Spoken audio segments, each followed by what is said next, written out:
Hey guys, so today we are doing something a little bit different. We are actually going to talk about how to feel confident and sexy, or at least I'll be able to share what makes me feel confident and sexy and hope that it helps you out as well. Basically lately I've had a lot of comments from you guys over on Instagram. I've started doing some dance parties, so I'm just putting on music and dancing along, and I kind of practice out some choreographies and routines half the time and do a lot of takes.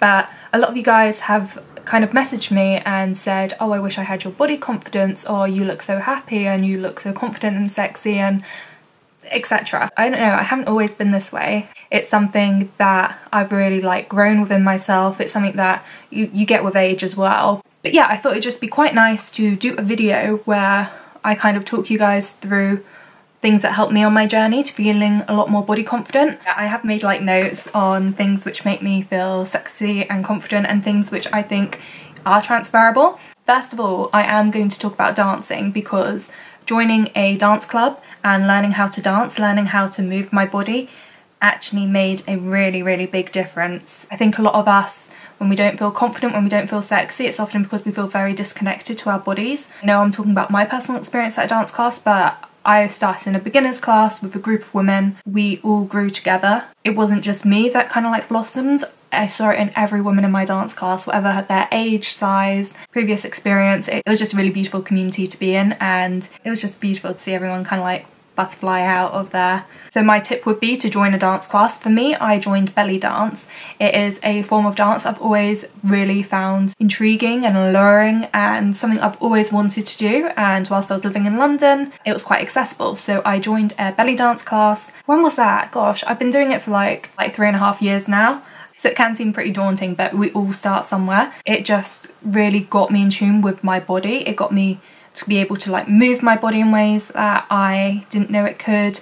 And one big thing from belly dance is shimmies, which is kind of like shaking your body, and we'd just be in front of the mirror in our crop tops, lots of us different sizes, and the aim was to kind of make your skin wobble. And I think we've spent so much time of our lives learning that jiggling and wobbling is ugh, and it was just so nice being hey, this is the goal. It actually does look beautiful when you change your perspective. It's actually a nice thing. And that just kind of blew my mind. One of the other beautiful things about belly dance is that you would spend weeks and weeks on a choreography, you'd learn it, you'd get better, you'd get more confident, and then at the very end of it, I did group performances, so at the very end of it I'd be in a group of women and we'd all get so dressed up. We'd be in our belly dance outfits, we'd have our makeup done, we'd have gems on, we'd have our hair looking gorgeous, and it was just everyone just glowed, everyone felt their best, and it was just such a beautiful environment to be around. I'm sure a lot of this can come from other dance groups you can join, but for me belly dance was just incredible. I think the most important thing when you choose something like that though is to make sure that you choose a school or a club where you feel like you are supporting each other. You don't want to be somewhere where it feels toxic or competitive, where you are comparing yourself to the other women there. It's really important that there's that sort of collaborative level there, that you are growing together, that you're supporting each other, and that you all are kind of telling each other that you're beautiful and that you're doing so well. But also, on top of it all, learning to dance. How many of us wish we were better dancers? 3.5 years ago, do you know, I actually still struggle, but I couldn't even clap in tune. I had no rhythm. I was not a natural dancer at all. And now I really love it.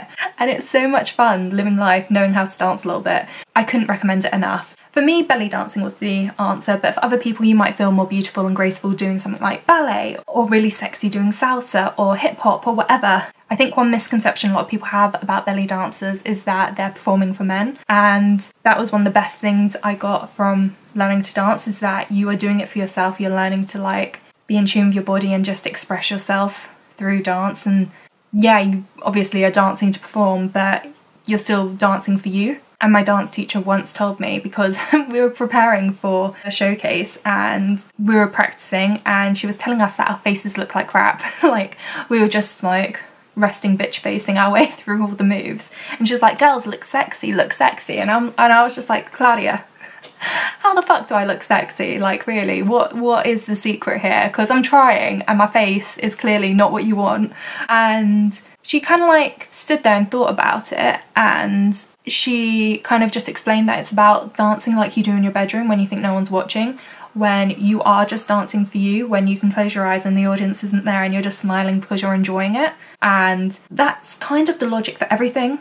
It's all about figuring out what makes you feel like fire. It's about figuring out what brings you joy and just feeling the confidence to express that in your face and in your body, and that is genuinely how you find sexy. It's when you feel really good but also comfortable. It's a really hard place to get to and it takes practice, but it's when you're doing it for you and you're not trying to impress anyone else. You're not worrying, oh, is this what they want? Is this what they want? You're like, hey, I like this. I look good in this. This is what I like and I feel great. And then having that in your face, that is the secret. But it's not as simple as that, so I am going to go through a few more tips. I think one of the biggest issues is insecurities, right? We all have them. Trust me, we all have them. And it's just about trying to talk to yourself a bit nicer, focus on the things that you like about yourself a lot more than the things that make you feel insecure. For me, I often kind of like try the fuck it approach. For example, I've got this horrible spot right now. Fuck it. Can't do anything about it. Fuck it. Same with my belly button scar. I used to have a belly button piercing and it's left and now I have a scar and I don't like it at all. I used to have a cute belly button piercing, now I've got a scar. Fuck it. Fuck it. Like, who gives a shit? It's there now. Whatever. And I think, God, this is another dance lesson, but you really learn that you can draw attention. Like, if I'm doing something like this, you're looking here, right? You can draw attention. So when you're focusing on your insecurities, you can really draw attention to them. So instead it is just about like forgetting about your insecurities, fucking them, and instead focusing on stuff you like and just being like, oh, isn't my lipstick nice? Forget about that spot.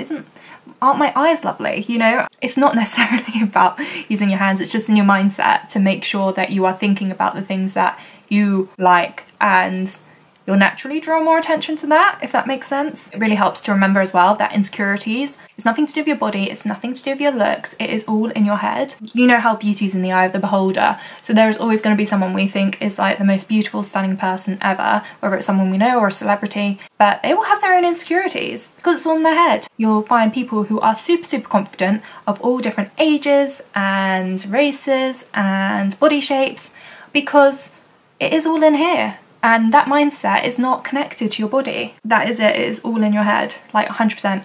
And the second you start thinking, damn, I'm a 10 out of 10, you're a 10 out of 10, we're all 10 out of 10s. But the second that you start carrying yourself like you are, you know, like head high, good posture, smile on your face, feeling confident, that's when people will notice, when they start thinking like, hey, she thinks she's gorgeous, do you know what, she is gorgeous. And then comparisons. One trick that helps me here, because we all do it, we all compare ourselves to other people, other women, celebrities, people we know. We all love to compare.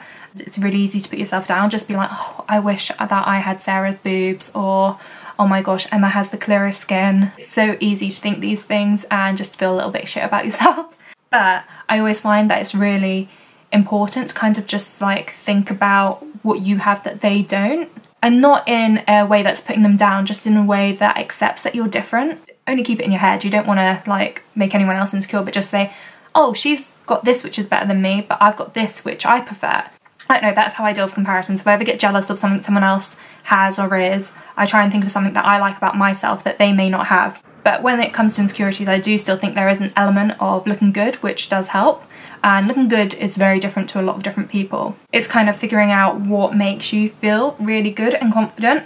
So for me, I always kind of like feel sexiest when I've got on a nice lipstick. I often wear a plum like this. That makes me feel really sexy. And also having very bronzed eyes, like having very smudged brown eyes, also makes me feel really sexy. It's like my go-to makeup because I just feel really kind of alluring in it and confident. Sexy doesn't have to mean your lingerie or you're going out clothes. It can be an everyday thing. Just taking some time to think, what do I feel most confident in? And kind of just bring that into your life. Like, say if you do feel most confident when you've got a gorgeous cat eye going on, do that every day, why not? You feel great, you look great, why not? And then when it comes to outfits, like figure out what styles make you feel the most confident as well. For me, I seem to love clothes which give me a little bit of a gap around the waist. So I often buy skirts and trousers that cut off there and tops that cut off there because that makes me feel my most confident. Final tip for things which make me feel a lot more confident is taking better photos. I think this comes from the fact that a lot of time that we compare ourselves, we're comparing ourselves to people online, people on Instagram. I think I used to get really frustrated because I'd be like, why don't I look like these influencers? And then I learned how to take better photos, pose better, edit better, and my photos looked like Instagram people, and I can look like really great on Instagram. And it's just from learning how to take a good photo. I think we often look back at our photos, we compare ourselves through photos. So learning to take a good photo really does make you feel a lot better about yourself. There are tons of videos on here on YouTube all about how to take a good photo for Instagram.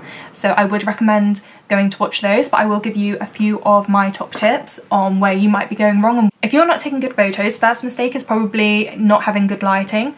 A lot of people seem to think that bright sunlight, like 12 o'clock summer's day sunlight, is what you want. No, that is harsh. The best time to take a photo is in golden hour. I think it's a bit broader than that personally, but it's generally the first hour or so after the sun rises, and then the last hour or so after when the sun is setting, and that is when the light is most complimentary to you. If you are out and about and it is quite bright, you want to go to a shaded area where the light is just a bit softer. You don't want to be out in the bright sun and taking photos. So if you are on holiday and you're taking a beach photo, do not take it during the prime time. You want to wait until like 5 p.m, 6 p.m, get into the sea and take a gorgeous photo. Tip number 2 is to practice posing. And it took me ages to get more comfortable in front of the camera, but again, this is something you can search on YouTube a lot, like how to pose in photos or how to pose for Instagram photos. You know, just like practice it a little bit, just like put your camera on the window ledge and just do a few poses, play about, or stand in front of the mirror and do it and just play about.